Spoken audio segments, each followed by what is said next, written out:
জীবনের শেষ কয়েকদিন আগে বলেছিলেন আমি মারা গেলে আমার সন্তানকে সবাই খেয়াল করবেন।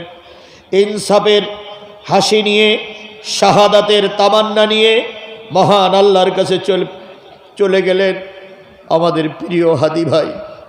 আল্লাহ তুমি তাকে শাহাদাতের উচ্চ মর্যাদা দান করো। ছাত্র জনতা সবাই শাহবাগে একত্রিত হয়েছে।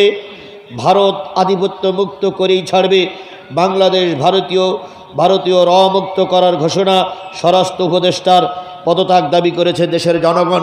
আল্লাহ আমাদের শহীদ সাইদির পর ওসমান হাদিকে শহীদ করলো ভারত। ওসমান হাদি সবসময় শাহাদাতের মৃত্যু কামনা করতেন।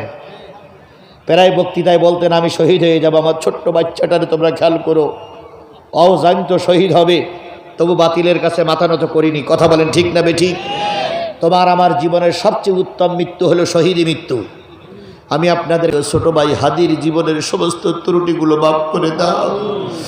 আমার প্রিয় ছোট ভাই হাদির জীবনের সমস্ত গুণাগুলো মাফ করে দাও। হাদি যে পথের প্রতীক ছিল, তার রেখে যাওয়া কাজগুলো আমরা আঞ্জাম দিয়ে তার কাজকে পরিপূর্ণতায় দিতে পারি তৌফিক দিয়ে দাও।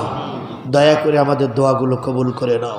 সুবহানা রাব্বিকা রাব্বিল ইজ্জাতি আম্মা ইয়াসিফুন ওয়া সালামুন আলাল মুরসালিন ওয়ালহামদুলিল্লাহি রাব্বিল আলামিন। আসসালামু আলাইকুম।